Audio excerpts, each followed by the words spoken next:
बोलছেন सतेजा कर रहा है अजल से ताइम रोज सतेजा कर रहा है अजल से ताइम रोज चरागे मुस्तफा भी से शरारे बुलाबिस সেই আবহমান কাল থেকে শুরু করে মুহাম্মদ সাল্লাল্লাহু আলাইহি সাল্লামের চেরাগকে ইসলামের আলোকে নিভিয়ে দেওয়ার জন্য আবু জাহেলের গোষ্ঠীরা চিরকাল চেষ্টা করেছে।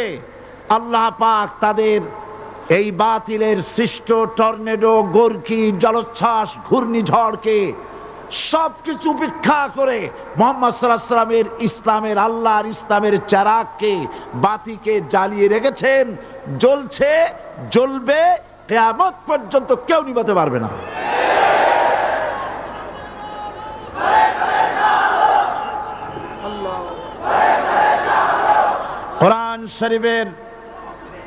কোরআন শরীফের তাফসীর শুরু করার আগে প্রতিদিনের মতো সাংবাদিকদের জন্য কিছু কথা বলতে হয়, কারণ সময় মতো তারা খবর পৌঁছতে না পারলে, আপনারা এখানে লক্ষ লক্ষ আছেন মানুষ, কিন্তু সারা জাতি জানতে পারবে না এখানে কি হচ্ছে। এই জন্য আমি আজকের বক্তৃতায় কি সব কথা আনবো, তাফসীরের মাধ্যমে কি সব কথা আসবে, তার একটা সামারাইজ, তার সার সংক্ষেপ, অর্থাৎ নিউজের হেডলাইন যেমন বলা হয় সেরকম কিছু কথা 2-1 মিনিটে বলেই কোরআন শরীফের তাফসীর শুরু করব। বেমাশিয়াতিল্লাহ, বিইজনিল্লাহ, বেফদলিল্লাহ। সেই কথাগুলি হচ্ছে এই পৃথিবীতে নবী রাসূলগণের আগমন ঘটেছিল, উদ্দেশ্য ছিল এই আল্লাহর জমিনে আল্লাহর মানুষের উপরে আল্লাহর বিধান কায়েম করা। এটাই ছিল নবীদের আগমনের উদ্দেশ্য। আর শয়তানের আগমনের উদ্দেশ্য ছিল আল্লাহর বিধানের পরিবর্তে ধর্ম নিরপেক্ষ মতবাদ কায়েম করা। এজন্য পৃথিবীর কোন নবী, কোন রাসূল ধর্ম নিরপেক্ষ ছিলেন না, সবাই ছিলেন ধর্মের পক্ষে। রাসূলুল্লাহর অসংখ্য সাহাবীদের মধ্যে একজন সাহাবীও ধর্মের ব্যাপারে নিরপেক্ষ ছিলেন না। গোটা বিশ্বের সমস্ত মুহাদ্দিস, মুফাসসির এবং বড় বড় ওলামা, পীর বুজুর্গ, এমন একজন লোক পাওয়া যাবে না যিনি ধর্মনিরপেক্ষ মতবাদের অনুসারী ছিলেন। তাই ধর্মনিরপেক্ষ মতবাদের অনুসারী হওয়ার অর্থই হচ্ছে পবিত্র কোরআন হাদিসের সরাসরি অমান্য করা এবং আল্লাহ ও তার রাসূলের সাথে বিদ্রোহ ঘোষণা করার শামিল। ধর্মনিরপেক্ষ মতবাদ শয়তানের আবিষ্কৃত মতবাদ বলেই দুনিয়ার অধিকাংশ ইহুদি, খ্রিস্টান, মুশরিকরা এই মতবাদের অনুসারী। ইসলাম সম্পর্কে অনভিজ্ঞ পৃথিবীর কিছু কিছু মুসলিম দেশের কিছু কিছু নামধারী মুসলমান ধর্মনিরপেক্ষ মতবাদের ষড়যন্ত্রে পা দিয়েছে। আল্লাহ তাদেরকে রক্ষা করুন। আমরা বলি আমিন, সবাই বলি আমিন। বিশ্বের সমস্ত বিধানগুলোতে সেকুলারিজম, ধর্মনিরপেক্ষ মতবাদের অর্থ করা হয়েছে ধর্মহীনতা এবং ধর্ম বিরোধিতা। এর বাস্তব দৃষ্টান্ত আমরা দেখতে পাই বর্তমান যে সরকার আছে, তাই সেই সরকারের আমলের ভিতরে আমরা এই জিনিসটা দেখতে পাই। সত্য কিনা বলেন? সত্য কিনা বলুন? এই দলটির নাম ছিল আওয়ামী মুসলিম লীগ। এই দলটির নাম ছিল কি? আওয়ামী মুসলিম লীগ। তখন তারা নারায়ে তাকবীর, আল্লাহু আকবার ধ্বনি দিত, স্লোগান দিত, কিন্তু ধর্মনিরপেক্ষ মতবাদ দলীয় আদর্শ হিসাবে গ্রহণ করার কারণে নারায়ে তাকবীর, আল্লাহু আকবার এই স্লোগান তারা বর্জন করেছে। 1972 সনে যখন তারা ক্ষমতায় এলেন, তখন সংবিধানের শিরোনামে মুসলিম প্রথা সিদ্ধ বিসমিল্লাহির রহমানির রহিম তারা পরিত্যাগ করেছিল। সমস্ত বিশ্ববিদ্যালয়ের মনোগ্রাম থেকে ইকরা বিসমি রাব্বিকাল্লাযী খালাক, রব্বি জিদনি ইলমা, এটাকে তারা বাদ দিয়েছিল। সলিমুল্লাহ মুসলিম হল এই নাম থেকে মুসলিম শব্দ বাদ দিয়েছিল। নজরুল ইসলাম কলেজের নাম থেকে ইসলাম শব্দ বাদ দিয়ে শুধু নজরুল কলেজ করেছিল। এগুলি অসত্য না সত্য? বর্তমান এই সরকার ধর্মনিরপেক্ষ হওয়ার কারণে ইসলাম এবং মুসলিম বিদ্বেষী, তার অসংখ্য প্রমাণ এই জাতির কাছে রয়েছে। দেশের শ্রেষ্ঠ সন্তান হচ্ছে আলেম ওলামা পীর বুজুর্গ, বলেন সুবহানাল্লাহ। দেশের শ্রেষ্ঠ সন্তান পীর মাশায়েখ আলেম ওলামাদের বিরুদ্ধে কোন জায়গায় কোনো দুর্ঘটনা ঘটলেই তাদেরকেই দায়ী করা হয়। হরকুতুল জিহাদ, লাদেন বাহিনী, তালেবান নাম করে আলেমদেরকে গ্রেফতার করে এই সরকার পুলিশ দিয়ে নির্যাতন করেছে সরকার। একথা সর্বজনবিদিত যে সন্ত্রাস এবং হত্যা ধর্ষণের 90% অনুষ্ঠিত হয় কলেজ বিশ্ববিদ্যালয় পড়ুয়াদের মধ্য থেকে। আর চরিত্র সৃষ্টির শ্রেষ্ঠ কারখানা মাদ্রাসাগুলি এই সরকার একটা একটা করে বন্ধ করার পরিকল্পনা গ্রহণ করেছে। মাদ্রাসা শিক্ষাকে সংকুচিত করে ফেলছে। শুধু তাই নয়, দেশে অসংখ্য ভালো মন্দ পত্রিকা আছে, আরো রয়েছে ফুটপাতের অসংখ্য অশ্লীল ম্যাগাজিন, পর্ণ পত্রিকা। দেশের অধিকাংশ জাতীয় দৈনিকগুলো হিন্দুস্তানের টাকায় পরিচালিত এবং এগুলি হচ্ছে ইসলামের চরম বিদ্বেষী। সরকার সেগুলিরই পৃষ্ঠপোষকতা করছে, আর্থিক সাহায্য দিচ্ছে, বিজ্ঞাপন দিচ্ছে। আর অন্যদিকে এদেশের মুসলিম জাতিসত্তার প্রতীক, স্বাধীনতা, সার্বভৌমত্ব, অখণ্ডত্বের অতন্ত্র প্রহরী, জননন্দিত 12 কোটি মুসলমানের কলিজার সাথে সম্পর্ক দৈনিক ইনকিলাব পত্রিকাকে বন্ধ করার ষড়যন্ত্র হিন্দুস্তানের গোলাম সরকার হাতে নিয়েছে।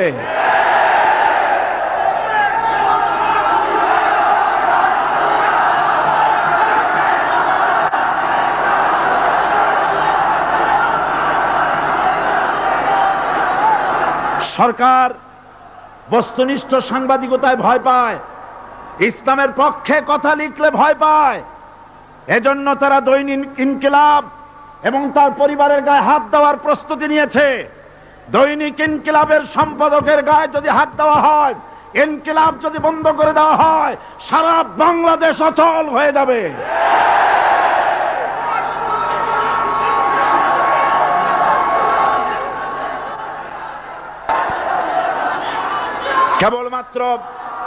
কেবলমাত্র ইসলামী রাষ্ট্র ব্যবস্থাই পারে হত্যা, ধর্ষণ, চুরি, ডাকাতি, জেনা, ব্যভিচার থেকে রক্ষা করে একটি সন্ত্রাসমুক্ত সমৃদ্ধ একটি বাংলাদেশ উপহার দিতে পারে কেবলমাত্র ইসলামী রাষ্ট্র ব্যবস্থা।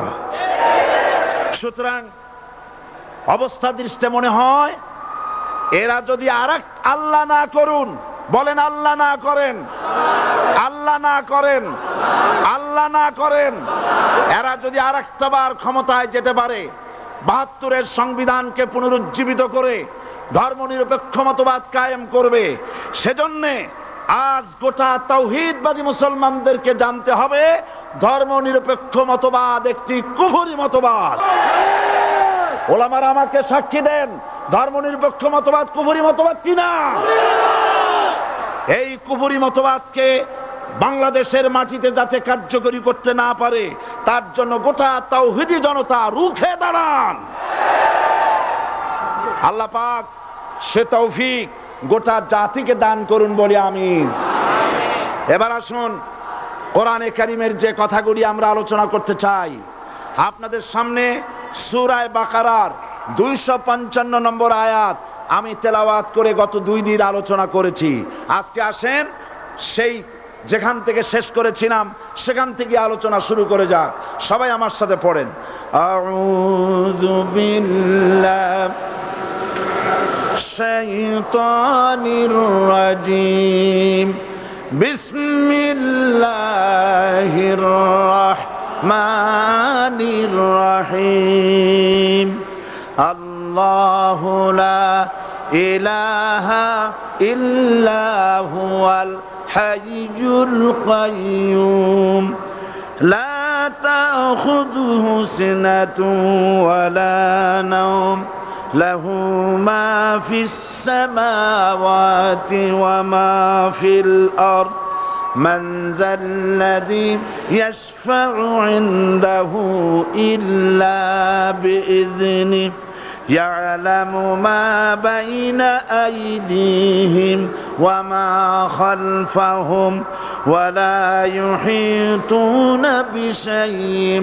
من علمه إلا بما شاء وسع كرسيه السماوات والأرض ولا يؤوده حفظهما وهو العلي العظيم صدق الله العظيم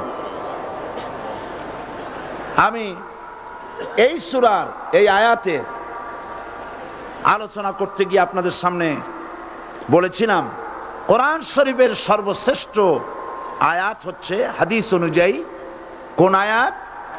আয়াতুল কুরসি। আল্লাহ পাকের সার্বভৌমত্বের পরিচয় এই আয়াতে কারিমার মধ্যে আল্লাহ পাক দিয়েছেন।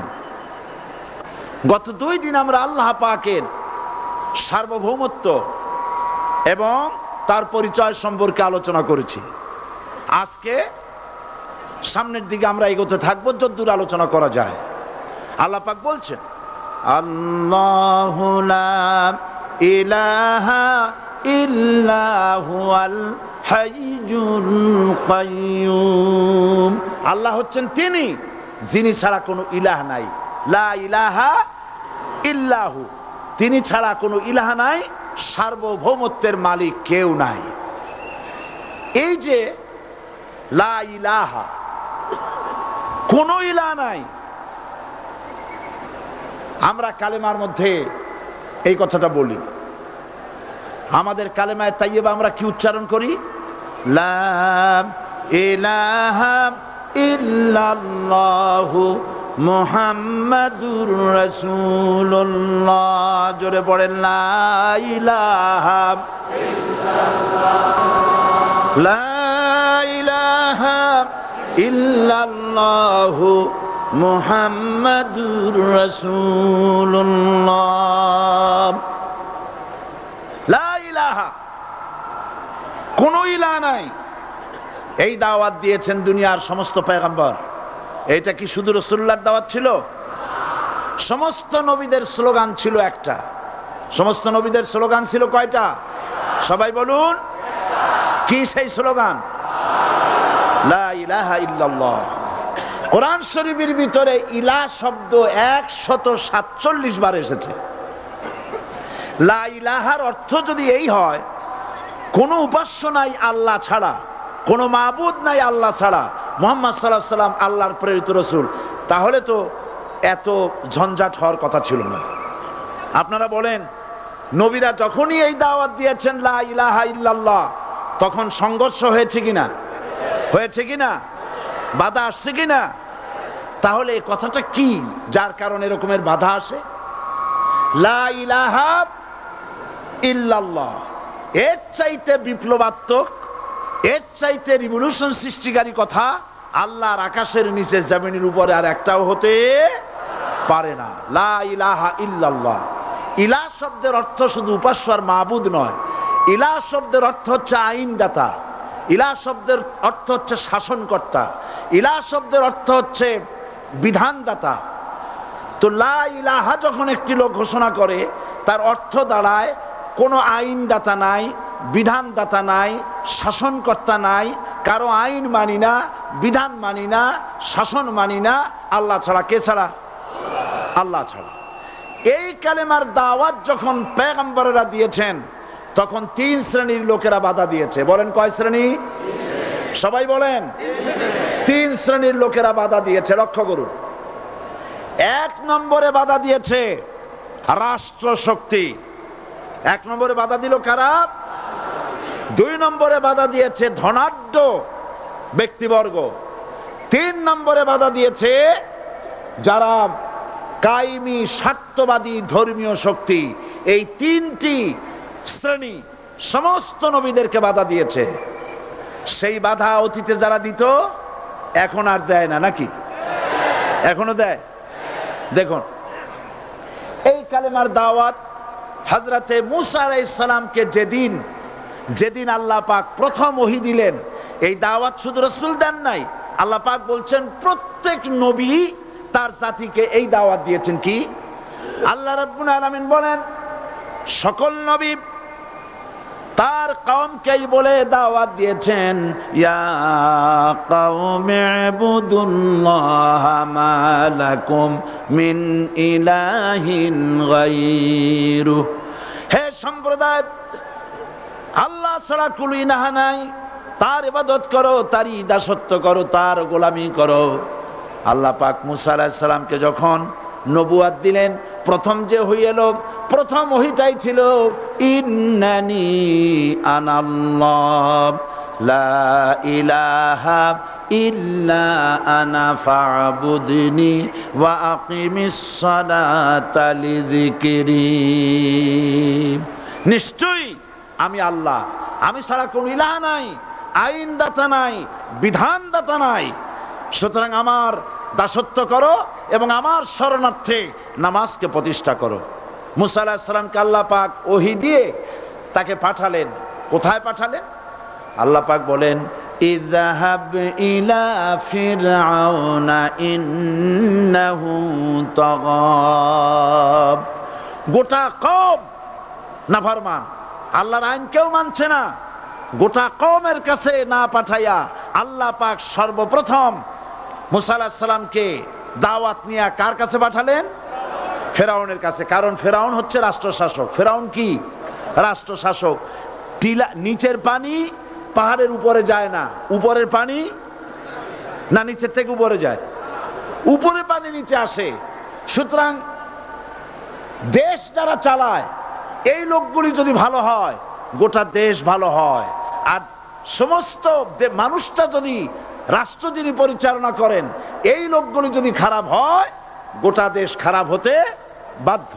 এই জন্য আল্লাহ পাক বলছেন সর্বপ্রথম তুমি ফেরাউনের কাছে যাও এবং এই কালেমার দাওয়াত দাও। হযরতে মূসা আলাইহিস সালাম ফেরাউনের কাছে গেলেন আর দাওয়াত দিলেন, ফেরাউন পড়ে নাও লা ইলাহা ইল্লাল্লাহ।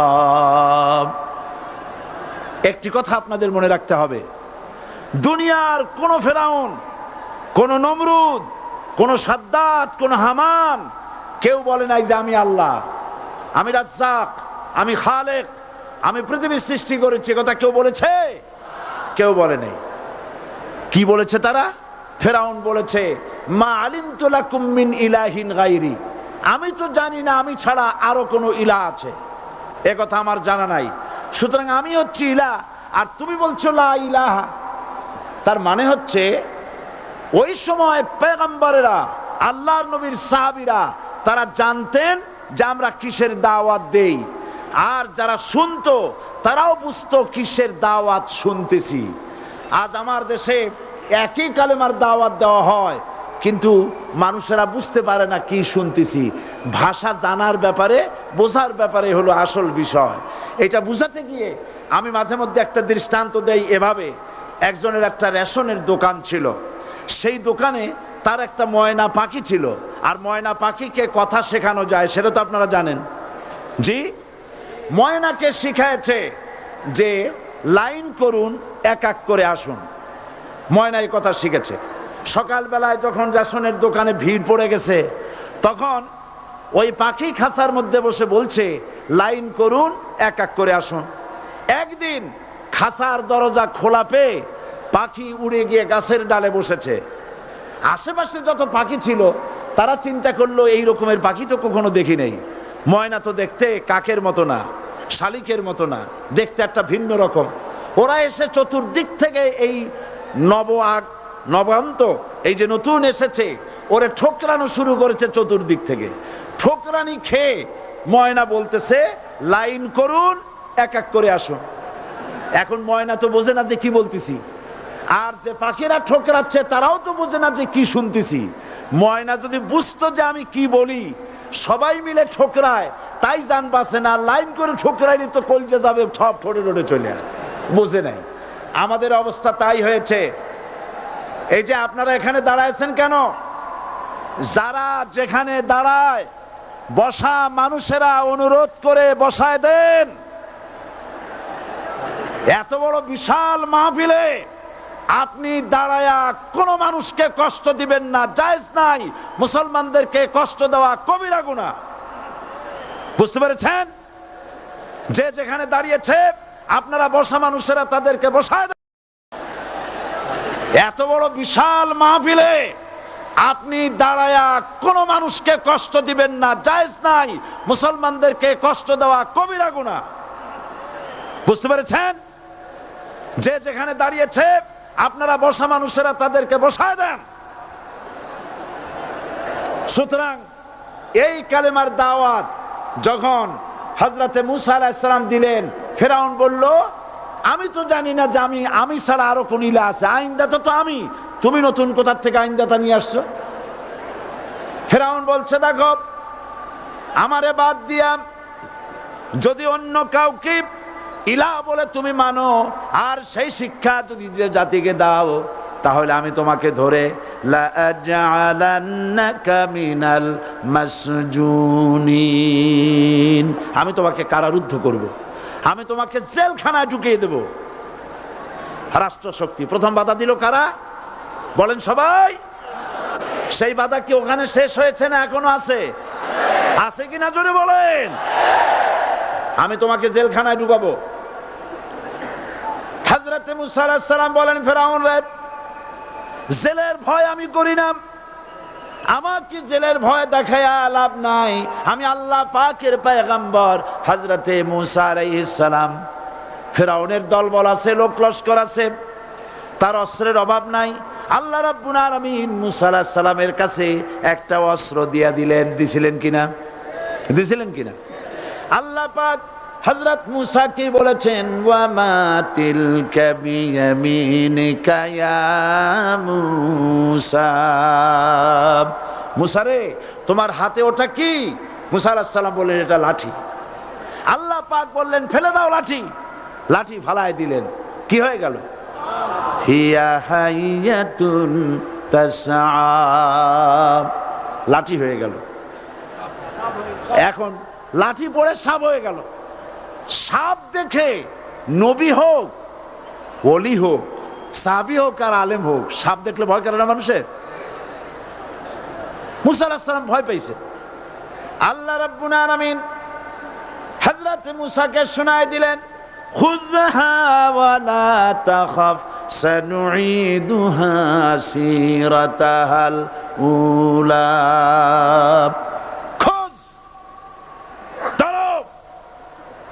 লা তাখাফ, ভয় পেও না। আল্লাহ বলছেন ধরো, ভয় পেও না। ধরার সঙ্গে সঙ্গে স্বাভাবিক অবস্থায় ফিরে আসবে, আবার লাঠি হয়ে যাবে। এখন আল্লাহ বলছেন ধরো। মুসা আলাইহিস সালাম কি ভয় পাওয়া উচিত হবে? উচিত হবে? মুসা আলাইহিস সালাম কি ভয় পাইছিলেন? কারণ হচ্ছে এই দুশমনের শক্তিটা খুব বড়ই দেখা যায়, মনে হয় যেন অনেক বড়, কি জানি কি। আল্লাহ পাক বলছেন, ইন্না কাইদা শায়তানে কানা দাঈফা, শয়তানের চক্রান্ত যতই তুমি মনে করো অনেক ষড়যন্ত্রের জাল বিস্তার হয়ে আছে, আল্লাহ কয় কিছুই না, দাঈফা, অত্যন্ত দুর্বল। আল্লাহ পাক বললেন ধরো। মুসা আলাইহিস সালাম সাপ ধরলেন, সঙ্গে সঙ্গে লাঠি হয়ে গেল। ফেরাউন বরদাস্ত করলো না, রাষ্ট্রশক্তির পক্ষ থেকে আক্রমণ শুরু হলো। অপরাধ কি? মুসা আলাইহিস সালামের অপরাধ কি? কি অপরাধ? মাশাআল্লাহ, বুঝতে পেরেছেন। অপরাধ হচ্ছে তিনি বলেছেন লা ইলাহা, জোরে বলেন লা ইলাহা ইল্লাল্লাহ। এই কালেমাকে আজ আমরা ভিক্ষার বুলি বানাইছি। এটা হলো সার্বভৌমত্বের বুলি, এটা হচ্ছে আল্লাহ পাকের সার্বভৌমত্বের কথা। আজ আমরা মানুষের কাছে আমরা শুনি, মানুষেরা ভিক্ষা চায়, লা ইলাহা ইল্লাল্লাহ, এক মুঠ চাউল দেন, লা ইলাহা ইল্লাল্লাহ 10 খান পাই দেন। এই হচ্ছে কালেমার জিকির। আবার কেউ কেউ জিকির করতেছে লা ইলাহা আস্তে, ইল্লাল্লাহ জোরে। এমন জোরে কলব সাফ করে, কলব তাতে থাকলেও পারে গেলেও পারে। এই কালেমার জার এর আঘাত পয়গম্বররা মেরেছেন। হযরতে মুসা আলাইহিস সালাম যখন বলেছেন লা ইলাহা ইল্লাল্লাহ, এই ধাক্কা ফেরাউন বরদাস্ত করতে পারে নাই। দরিয়ায় নীলের ভিতরে আল্লাহ পাক ডুবাইয়ে শেষ করে দিয়েছেন, দেন নাই? হযরতে মুসা আলাইহিস সালাম তার উম্মতেরা দরিয়ার পাশে বসে দ্বীনি কথাবার্তা বলতেছেন। এমন সময় ফেরাউন, তার শত্রু হচ্ছে মুসা আলাইহিস সালাম। শত্রু কেন? মুসা কি ফেরাউনের পাকা ধানে মই দিয়েছে নাকি? বলেন আপনারা। তার হালের গরু পিটায় মারছে নাকি? অপরাধ হলো তিনি আল্লাহর জমিনে আল্লাহর আইন প্রতিষ্ঠার কথা বলেছেন। এই শুধুমাত্র এই অপরাধে ফেরাউন তার দলবল নিয়ে 3 দিক থেকে আক্রমণ করেছে। মুসা আলাইহিস সালামের উম্মতেরা ভয় পেয়ে গেছেন। তারা বলছেন ইন্না লামুদরাকুন, আমরা পাকড়াও হয়ে গেছি। 3 দিকে সাড়াশি আক্রমণ, 3 দিকে শত্রু, একদিকে দরিয়া, পালাবার রাস্তা আছে? হযরত মুসা আলাইহিস সালাম ভয় পেয়ে গেলেন, সারেন্ডার করলেন না। হযরত মুসা আলাইহিস সালাম বললেন কাল্লা, কখনো নয়, ভয় পাওয়ার কোনো কারণ নাই। রব্বি সায়াহদিন, অবশ্যই আমার রব আমার জন্য রাস্তা করে দিবেন। ভয় পাইও না, আমার রব রাস্তা করে দিবেন। আল্লাহ রাব্বুল আলামিন হযরত মুসা আলাইহিস সালামকে অর্ডার করলেন, হাতের লাঠি দিয়া দরিয়ার উপরে আঘাত করো। হযরতে মুসা আলাইহিস সালাম দরিয়ার উপরে আঘাত করলেন। রাস্তা ছিল দরকার একটার, এক বাড়িতে আল্লাহর হুকুমে লাঠি দিয়ে একটি আঘাত করার সঙ্গে সঙ্গে হযরত মুসার তার সঙ্গী সাথী দরিয়া পার হওয়ার জন্য দরিয়ার মধ্যে দিয়ে আল্লাহ 12টা রাস্তা পয়দা করে দিলেন। সে আল্লাহ আছে না নাই? এত আসতে বলেন কেন? ভয় পাওয়ার কারণ আছে? রাষ্ট্র শক্তি বাধা দিয়েছে সমস্ত নবীদেরকে।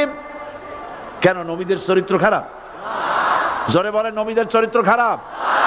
নবীদের চাইতে মাসুম বেগুনাহ উন্নত চরিত্রের মানুষ আল্লাহর আকাশের নিচের জমিনের উপরে আর হয় নাই। তোমরা যে সামনে তাদের পিছনে দৌড়াও, অমুকের সৈনিক, নেতা নেতা করে মরো,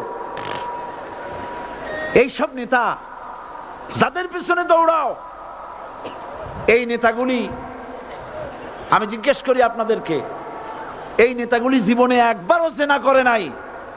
এ ব্যাপারে অনুসারীরা আপনারা কি নিশ্চিত? মিথ্যা কথা জীবনেও কয় নাই, প্রতারণা করে নাই, ঠাট্টা করে নাই, বিদ্রুপ করে নাই, মদ খায় নাই, মানুষ হত্যা করে নাই। কিসের নেতা? নেতা হচ্ছেন সেই ব্যক্তি যিনি বলেছেন, ও আমার স্ত্রীরা, ও আমার সাহাবীরা, রাতের আধারে আমার মধ্যে যা আচরণ দেখতে পাও, দিনের আলোতে আমার মধ্যে যা দেখতে পাও, সবগুলি খুলে খুলে মানুষের কাছে বলে দাও। তার নাম বিশ্বনবী মুহাম্মদ রাসূলুল্লাহ সাল্লাল্লাহু আলাইহি ওয়াসাল্লাম।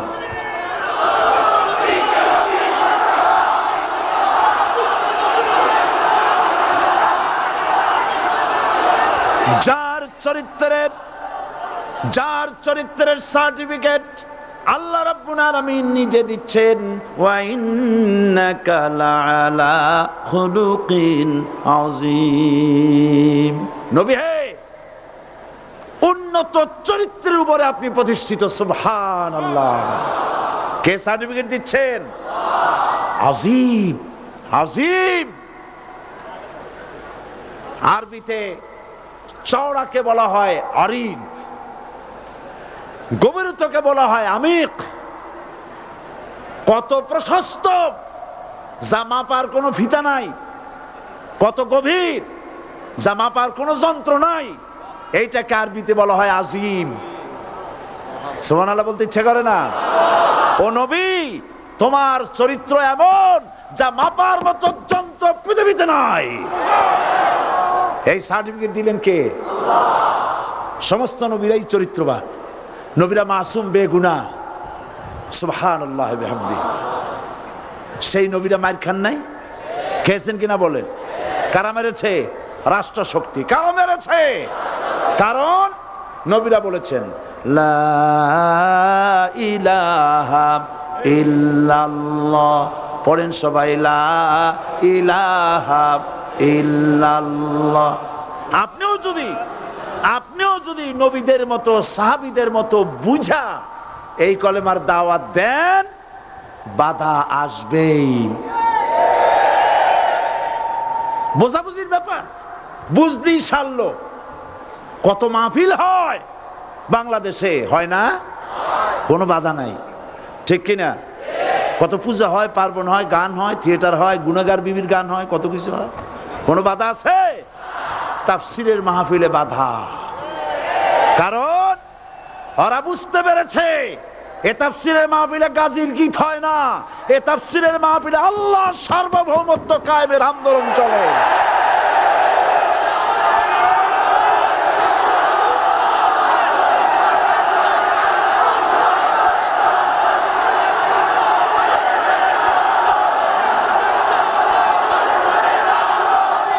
এবার দেখুন, এবার কলেমা বোঝেন, কালেমা বুঝুন। বঙ্গভবনের সামনে দাঁড়াইয়া, গণভবনের সামনে দাঁড়িয়ে আপনি যদি কালেমার জিকির করতে থাকেন, লা ইলাহা ইল্লাল্লাহ, লা ইলাহা ইল্লাল্লাহ, লা ইলাহা ইল্লাল্লাহ, লা ইলাহা ইল্লাল্লাহ, 2-1 ঘন্টা, 2-4 ঘন্টা, দেখবেন অফিসাররা এসে বলবে, না জানি কোন খাজা বাবা আসছে, আসেন আসেন, নিয়ে খাইতে দেবে, হাদিয়া দেবে। যেহেতু যিনি পড়তেছেন উনি বোঝেন না কি বলতেছেন, আর যারা দাওয়াত দিয়ে নিয়ে গেল ওরা টের পায় নাই যে কি শুনে দাওয়াত দিতেছে। কিন্তু আপনি যদি বঙ্গভবন, গণভবন, সেক্রেটারিয়েট আর পার্লামেন্ট এর ভিতরে ঢুকে যদি বলেন, কোন মানুষের তৈরি করা আইন মানি না, কোন সরকারের সার্বভৌমত্ব স্বীকার করি না, কারো বিধান মানি না, কারো তৈরি করা আইনের সামনে মাথা নত করি না, আল্লাহ ছাড়া কারো বিধান মানি না, হাদিয়া আসবে, খাইতে দেবে, পকেটে টাকা দেবে, খাওয়াবে এক জায়গায় নিয়ে। কোন জায়গায়? লাল দালানে। বোঝাবুঝি কথা। পয়গম্বরেরা দাওয়াত দিয়েছেন আয়াতুল কুরসি, ফরজ নামাজ পড়িয়া দেখছি অনেকেই জামার বুতাম টুতাম খুলিয়া তারপরে জোরে একটা ফু দেন। অসুবিধা নাই, ফু আপনি দেন, কিন্তু কি পড়ে ফু দিচ্ছেন আপনি কি বুঝছেন কিছু? সুবহানাল্লাহ। বুঝলি কি এই চেহারা হয়? এতগুলো মানুষ লাগে নাকি বিপ্লব করতে, কালেমার রস কায়েম করতে? 313 জন মুসলমান যথেষ্ট পৃথিবীতে।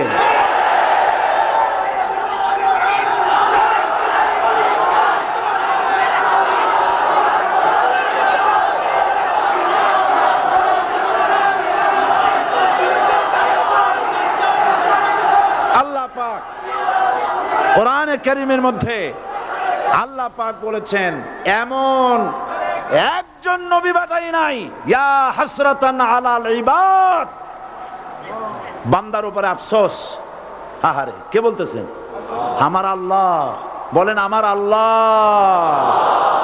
তিনি আফসোস করছেন, আফসোস একজন পয়গম্বর এমন পাঠাইলাম না, একজন রাসূল পাঠাইলাম না যার সাথে এরা ঠাট্টা করে নাই, বিদ্রুপ করে নাই, পাগল বলে নাই, মারে নাই।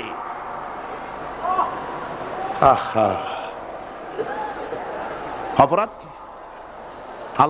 আল্লাহর সার্বভৌমত্ব প্রতিষ্ঠার অপরাধ।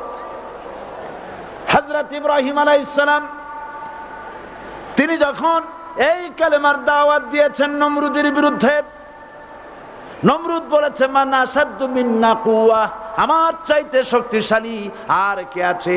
আনা রব্বুকুমুল আলা, আমি তোমাদের বড় প্রভু। নাউজুবিল্লাহ। কই থেকে একটা তুমি বলছো লা ইলাহা ইল্লাল্লাহ, আমি তো ইলাহ। হযরত ইব্রাহিম আলাইহিস সালাম কি কালেমার দাওয়াত পেশ করার অপরাধে অগ্নিকুণ্ডের ভিতরে ফালাবার ব্যবস্থা হয়ে গেছে। আল্লাহ পাক সব ঘটনা কোরআনে বলে দিয়েছেন কিনা বলেন? কেন বললেন এই সমস্ত কথা? এই জন্য বলেছেন ফেরাউন মরে যাবে, নমরুদ মরে যাবে, কিন্তু তাদের প্রেতাত্মারা যুগে যুগে তারা বেঁচে থাকবে। আগুনের ভিতরে ফালাবার ব্যবস্থা হয়েছে। আল্লাহ পাক বলে দিয়েছেন আমার রাস্তায় যদি চেষ্টা করো, জিহাদ করো, আমার সাহায্য তোমরা পাবে।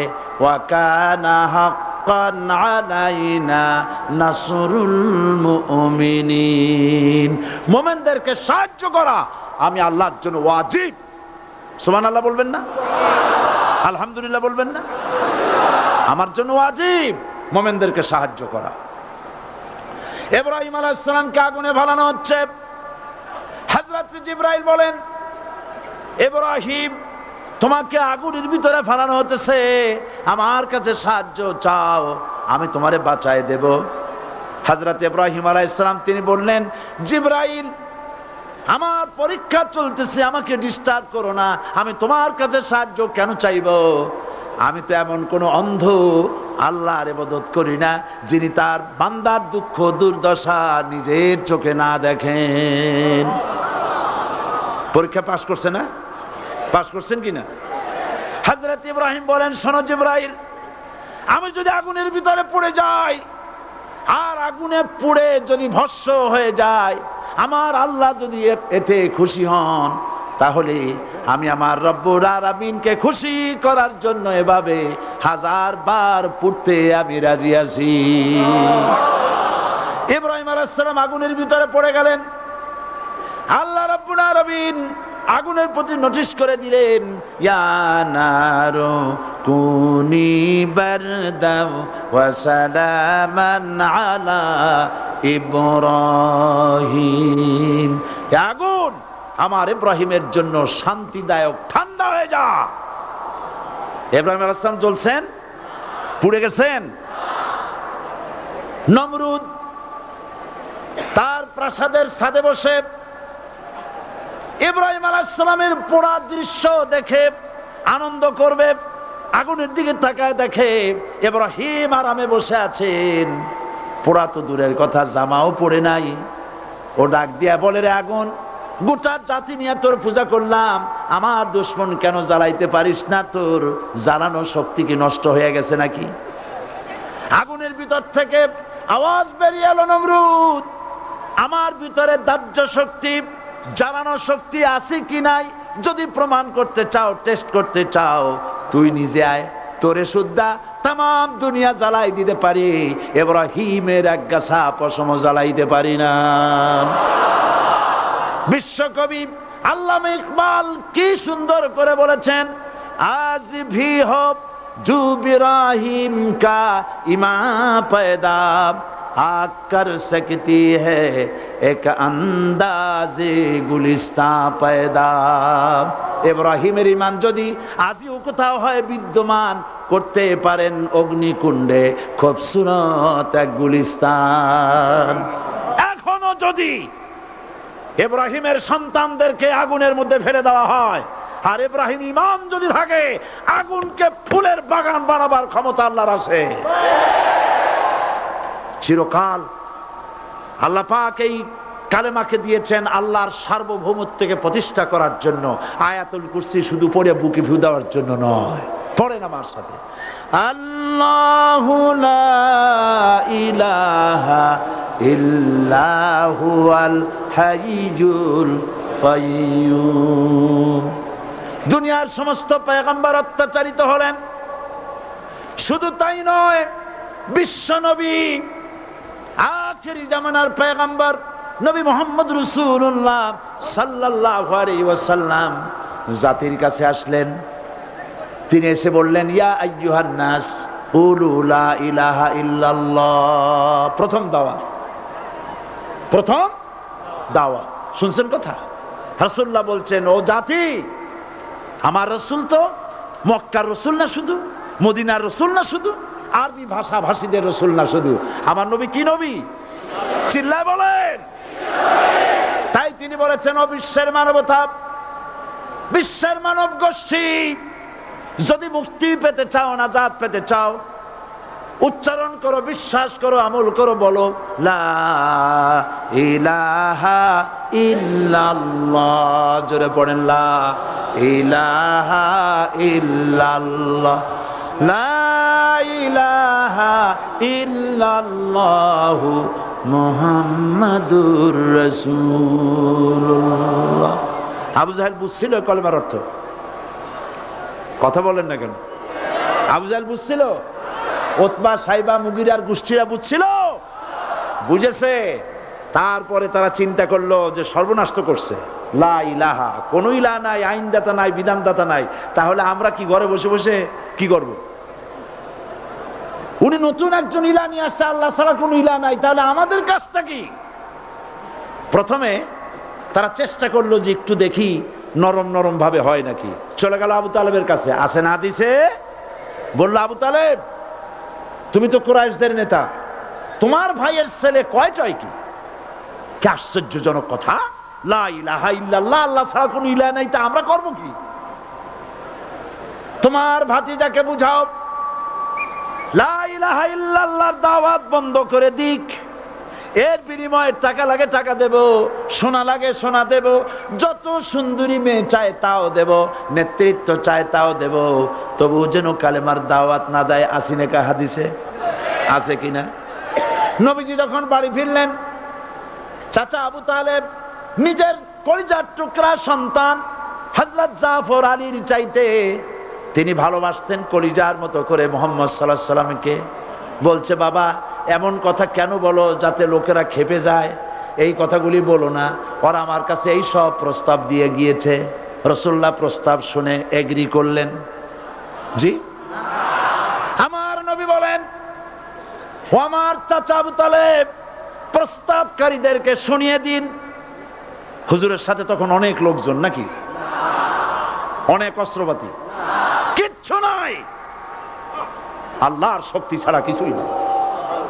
আমার নবী বলেন, ও আমার চাচা আবু তালেব, প্রস্তাবকারীদেরকে শুনিয়ে দেন, যেটা দেওয়া সম্ভব সেটা তো দূরের কথা, যেটা দেওয়া সম্ভব নয় তাও যদি তারা দিতে পারে আমারে, যেমন আকাশের সূর্যটা ধরে এনে ওরা যদি আমার ডান হাতে তুলে দেয়, আকাশের পূর্ণিমার চাঁদটা ধরে যদি বাম হাতে আমার তুলে দেয়, এর বিনিময়ে এক মুহূর্তের জন্য তাওহীদের দাওয়াত আমি বন্ধ করে দেব না।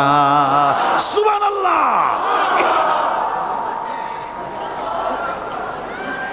রাসূল করিম সাল্লাল্লাহু আলাইহি ওয়াসাল্লাম তাদের এই প্রস্তাবকে যখন গ্রহণ করলো না, কাফেরেরা বুঝলো। আমি আগেই বলেছি 3 শ্রেণীর লোক বাধা দিয়েছে। কয় শ্রেণী? প্রথম শ্রেণী কি? রাষ্ট্র শক্তি, তাদের হাতে অস্ত্রপাতি তো খুব শক্তি, আর যারা একবার ক্ষমতায় যায় ওরা মনে করে এই ক্ষমতা থেকে আমাদেরকে কেউ নামাইতে পারবে না।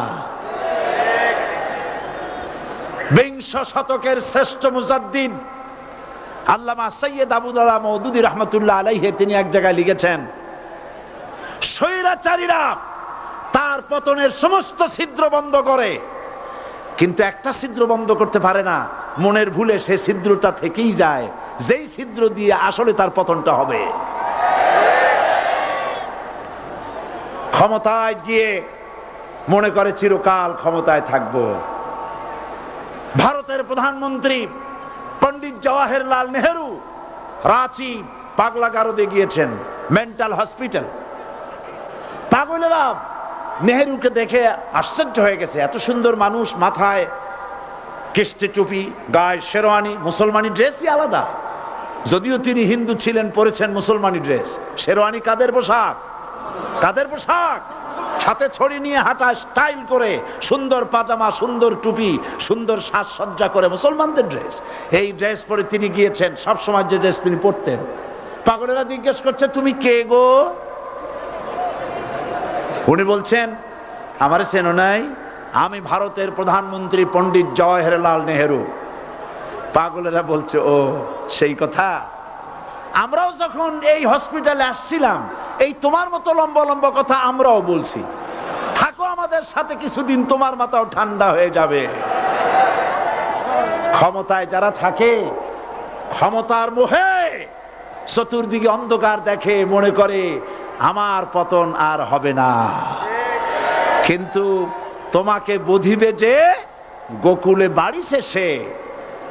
গাড়ির চাকা সব সময় উপরে থাকে না। গাড়ির চাকা সব সময় উপরে থাকলে গাড়ি তো চলবেই না। গাড়ির চাকা ঘোরে বলেই তো গাড়ি চলে। সুতরাং এই উপরে তোমার চাকা উপরে এখন আছে বলে, তোমার দলের চাকা উপরে আছে বলে যারা মানুষের উপরে জুলুম করছো, আলেমদেরকে ধরতেছো, মুসল্লিদেরকে ধরে ধরে জেলে ঢুকাচ্ছ, সময় আসবে এমন ইন্দুরের গর্ত অপমানা পালাবার জন্য।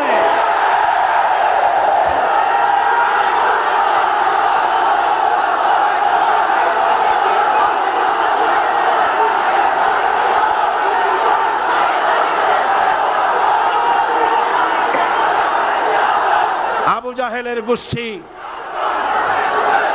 জাহেলের গোষ্ঠী মনে করেছে সোজা আঙ্গুলে ঘি যখন উঠলো না, আঙ্গুল বাঁকা করতে হবে।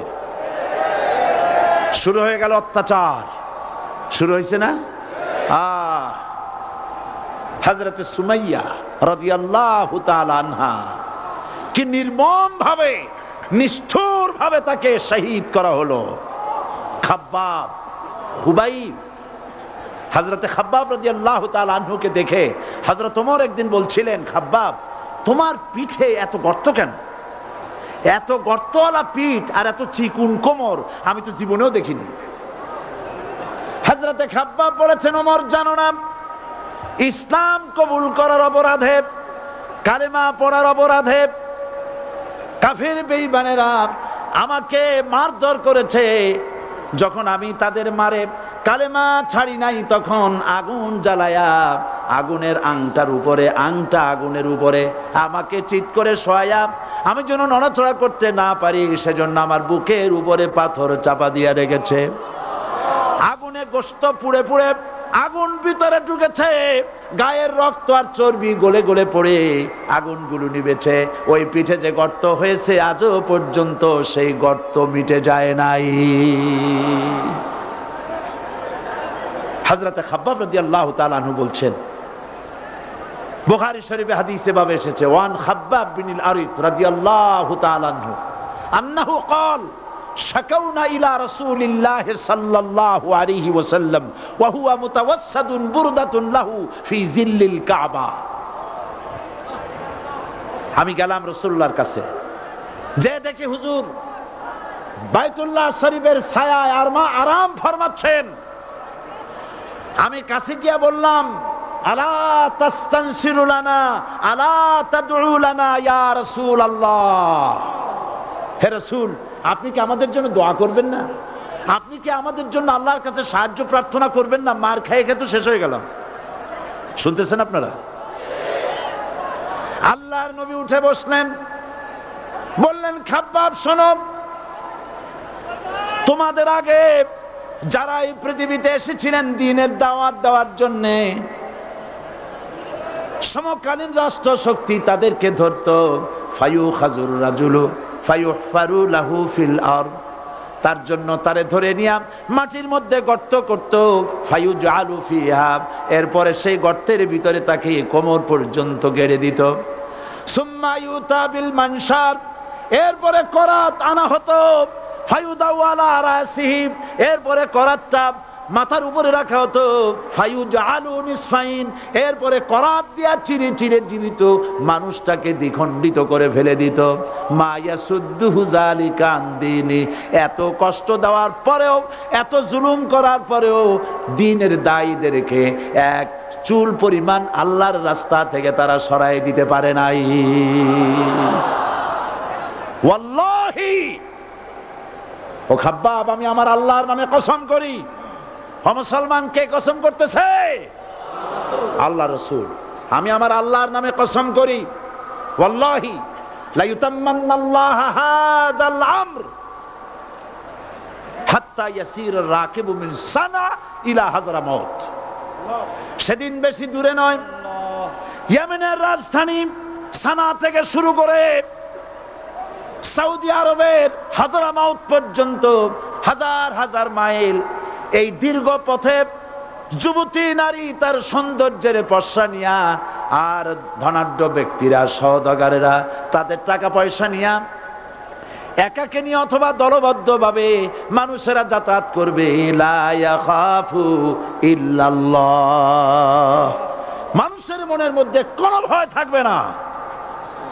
এমন একটা সময় আসবে, ওয়ালাকিন্নাকুম তাস্তাজিলুন, অথচ তোমরা বড্ড তাড়াহুড়ো করছো। তাড়াহুড়ো করো না, অপেক্ষা করো, ধৈর্য ধরো, মার খাও, জেলে যাও, শহীদ হও, আল্লাহর রাজ কায়েম হবেই হবে।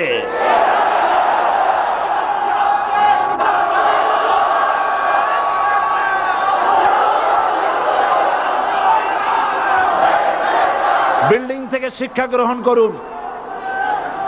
বিল্ডিং, ইমারত, দালান থেকে শিক্ষা গ্রহণ করুন। এই যেটা দালান আছে না পাশে, দেখতে পাচ্ছেন? এই দালান কি দিয়ে তৈরি করা হয়েছে বলেন? ইট। সমস্ত ইটেরা যদি ধর্মঘট করত, আমরা কেউ মাটির তলায় যাব না, কেউ আমরা আগুনে পুড়ে ঝামা হব না, পিক হব না, কেউ আমরা টুকরা টুকরা হব না, সবাই থাকবো উপরে উপরে, তাহলে কি দালান হইতো নাকি? এই বিল্ডিং নির্মাণ করতে গিয়া ইটের যে স্যাক্রিফাইস, হাজার হাজার ইটকে পিক হতে হয়েছে, পুড়ে যেতে হয়েছে, খোয়া হতে হয়েছে, ভেঙে টুকরা টুকরা হয়ে 50 ফিট মাটির নিচে যেতে হয়েছে, তারপরে ইমারত গঠন হয়েছে, সুন্দর দালান তৈরি হয়েছে।